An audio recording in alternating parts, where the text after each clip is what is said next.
Hi, today is the 19th of June and here are security updates.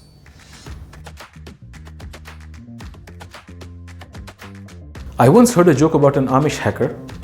The Amish hacker sends you an email and says that since Amish culture is very far behind in technology, you will have to delete your emails yourself. The absurdity of the joke is what made it funny. Of course, nobody would harm themselves just because somebody asked them to. Right? Right? Well, yes, they would. Earlier this month, a video was going viral on TikTok. The video shows steps to be followed to get premium subscription for Spotify. It actually shows a person running a script and then actually using the premium version of Spotify. Well, victim see, victim do. Using the link that was provided in the description of the video, the victims rushed to download the magic script. The script was actually a PowerShell command. This PowerShell command actually downloaded and executed the malicious script. This extra step was added to avoid being deleted by TikTok's content filter that was supposed to detect any malicious script and then delete it. Victims ran the command which downloaded the malicious script and executed it on their systems, scraping valuable data like credit cards and crypto wallets. And of course, nobody got any premium subscription to Spotify or any other service. Remember, the only thing that's free is candy in a cottage, deep in the forest, where you will be eaten. Ruag, a Swiss aerospace cybersecurity and defense company, got compromised by the Akira ransomware group. And unfortunately, going against the recommendations of the Swiss Federal Cybersecurity Office, they decided to pay the ransom. Although they claim to have recovered all of their data, this is a huge disservice to cybersecurity globally. Knowingly or unknowingly, they have nurtured the evil ecosystem of ransomware. The idea is to starve this ecosystem, discourage it, and then kill it. But unfortunately, Ruag's actions have encouraged aspiring hackers and ransomware authors that crime does pay.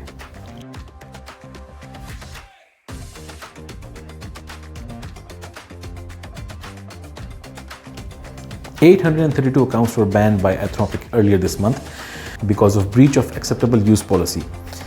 These accounts were involved in using Claude for malicious purposes that included drafting emails that could be used in phishing campaigns or as part of attacks in real time.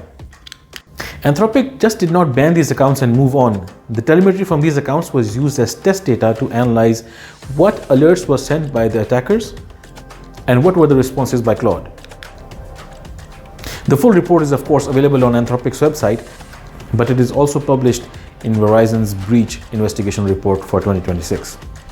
Researchers mapped these attacks to the MITRE attack framework and also scored it according to the ARIES scoring system. AIRES stands for Artificial Intelligence Risk Enablement Score. It measures how much AI has moved the needle towards supplementing the attacker's skill set. The conclusions of the report are not a surprise. They're definitely not a surprise, but they are scary. Hackers have begun to use LLM not for advice or knowledge, but as an active participant in an ongoing attack. They employ the LLM as a team member. Hackers perform reconnaissance and then give the textual output or screenshots to the LLM for quick analysis. And this act of providing real-world, real-time feedback to the LLM is called the catalyst.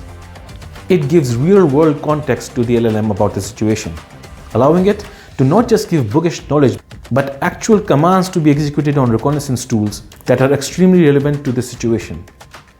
With a basic architecture of the network, with a basic understanding of the target network, the attacker prompts the LLM with a very simple question: how do I get domain admin from my current compromised machine? And with the catalyst in play, the LLM's role gets bumped, phishing email drafting low to a post-compromised lateral movement providing high. But that definitely is not the final goal. The final goal is automation. The hackers were clever enough to program a framework around the LLM, the scaffolding. So one agent would read the recommended command from the LLM and execute it on a reconnaissance tool, whereas another agent would read the output of the reconnaissance tool and feed it back into the LLM, reducing any time to analyze and any inefficiency brought in by the human. Well, I just found out that every former US president gets to keep his White House web space. It became common knowledge this month because the Obama administration's White House's Instagram account was among 20,000 plus accounts that were compromised this month. The compromises were possible because hackers were able to associate their email address as the recovery email address for the victim accounts. They did this by just asking the AI-based technical support tool High Touch. Meta says that this is not the fault of AI, but an underlying program that was supposed to ensure that the email address did belong to the owner of the account. For your Meta accounts and all your social media accounts, ensure that multi-factor authentication is enabled. Thank you. Stay safe. Stay tuned. There's always more.